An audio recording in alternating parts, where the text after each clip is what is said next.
My name's Alex Jensen 35, ex-Army logistics, a man who treasures peace and quiet, a cold beer at 4 p.m., and mowing the lawn while true crime podcasts play in my earbuds. I live right at the edge of this little suburban patch of overregulated nonsense called Willow Ridge Estates, a name that sounds like it should come with koi ponds and Zen retreats. It doesn't. Just row after row of beige copy-paste houses, 2 flower pots per porch, and a homeowners association made up of people who think micromanagement is a civic duty. Here's the catch: my property technically isn't part of the HOA. Never was. I bought the land after an old farmhouse on the edge burned down and the developer couldn't find a way to shoehorn it into their perfect step-forward neighborhood.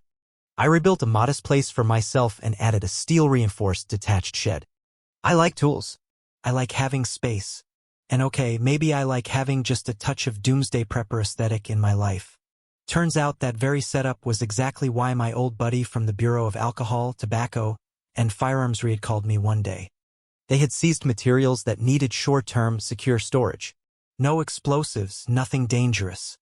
Just overflow equipment, parts, and confiscated items locked down under airtight federal documentation. All legal. All clean. All quiet. Until Julia showed up. Julia, if you're not familiar with the Speciasis, the reigning HOA president of Willow Ridge Estates. 2 Yorkshire Terriers, a white luxury SUV with rhinestone eyelashes on the headlights, and enough passive-aggressive energy to light a suburban power grid. She noticed my shed early on. It wasn't beige. It didn't have gingerbread trim. And worse, I refused to install the HOA-approved mailbox in papyrus font. She hated me instantly. But since I wasn't under her rule, she couldn't do much. Or so I thought. First, it was letters. Triple underlined notices about my shed not meeting neighborhood harmony expectations. I tossed them straight into the trash. Then she started showing up around dinner time, just checking on the zoning lines, she'd say, with that syrupy fake smile. I never opened the shed when I didn't have to, not because I was hiding anything, but because I knew exactly how much trouble a nosy mind and an unchecked imagination could cause. Julia, naturally, stirred the pot. She brought in her board Frank, a retired dentist who acts like he's an undercover agent, and Meredith, a woman who once reported a neighbor for installing a wind chime too whimsical for the tone of the community. They formed a patrol unit. Pastel windbreakers. Binoculars. The works. I once caught Frank on a ladder across the street, trying to peer into my backyard. He nearly fell and later claimed I'd created hostile terrain. Then, last week, everything went sideways. I was at the hardware store replacing drill bits when my phone buzzed motion alert from the shed camera. I checked the feed, and there they were. Julia, Frank, and Meredith.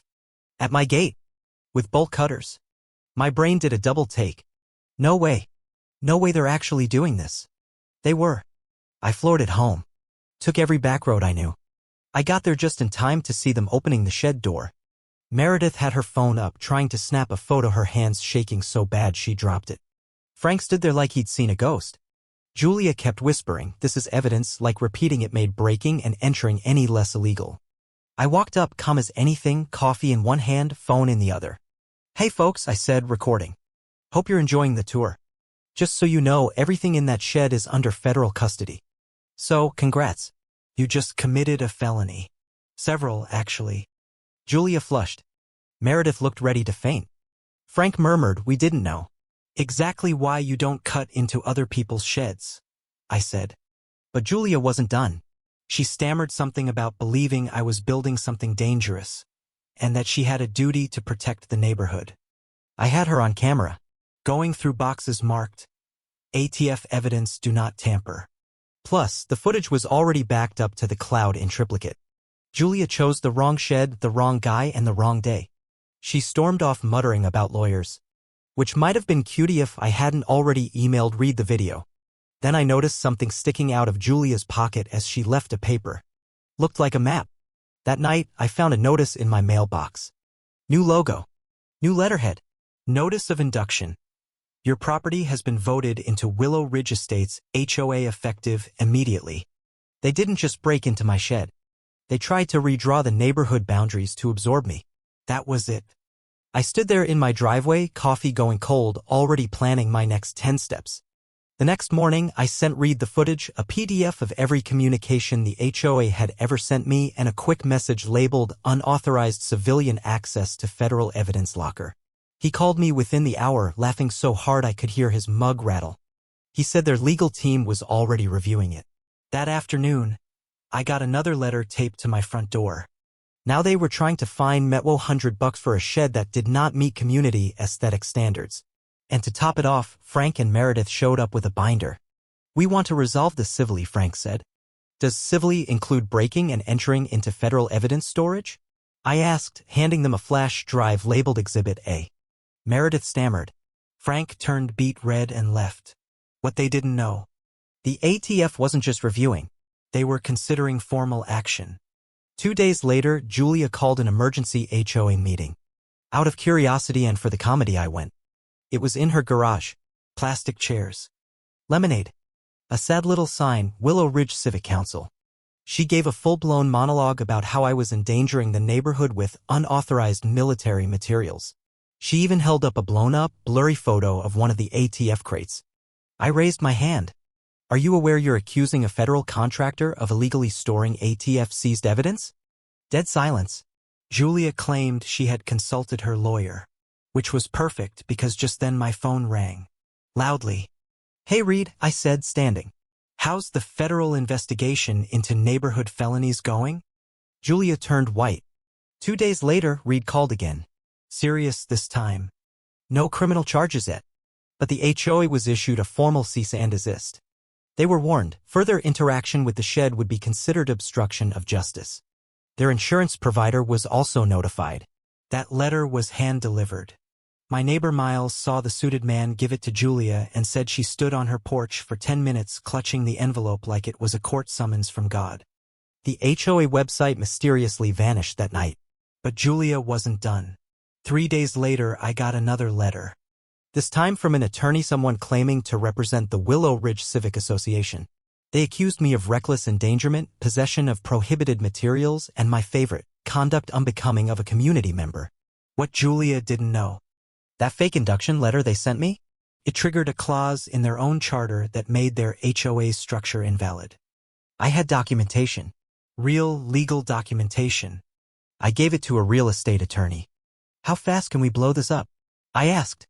He smiled. "Faster than you'd think." Turns out their expansion of HOA boundaries was filed illegally, no approval from the county, no consent from property owners. Fraud. Plain and simple. Meanwhile, Julia went on another email rampage calling me a threat, accusing me of running a militia. I wish I was kidding. But her noise only made the neighbors curious. Turns out I wasn't the only one fed up. One couple got fined for growing marigolds. Another paid a fake fee after painting their garage door. Julia's tyranny had been going unchecked for too long. So I made a flyer. 1 page. Just facts. Explained the real boundary. Listed the illegal expansion. Urged neighbors to request their property records. I dropped it in mailboxes on a Sunday morning. 2 days later, Julia was in the street screaming about unauthorized propaganda. A teenager filmed it. Captioned the video, "HOA Karen goes feral over printer paper." It hit 30,000 views in a day. My attorney filed a formal complaint with the county zoning board. The county responded by suspending all HOA enforcement and launching an investigation. It got worse. Someone found a second HOA bank account unlisted on public records, supposedly for community improvement. But there were no improvements. Just missing funds. Thousands. At the next board meeting, one of the quieter neighbors stood up, binder in hand, and demanded Julia's resignation. Printouts. Checks made out to cash. She tried to shout them down. Didn't work. I just sipped lemonade and watched her empire fall apart. We submitted one last filing to dissolve the HOA charter completely on grounds of fraud, misconduct, and misrepresentation. The county agreed. The Willow Ridge Estates HOA was officially dead. You'd think that'd be the end.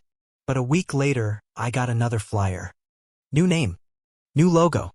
The Willow Ridge Civic Wellness Committee. No legal power. No funding. Just a Facebook group and Julia's ego. Then I noticed the camera. Hidden in a tree. Pointed at my patio. Traced the signal. Straight to her Wi-Fi. She had declared war. But I wasn't worried, because I still had the shed. And if Julia thought she could resurrect her little suburban dictatorship, she was about to find out that this time she wasn't just messing with me. She was messing with every single person she ever tried to find for planting the wrong kind of flower.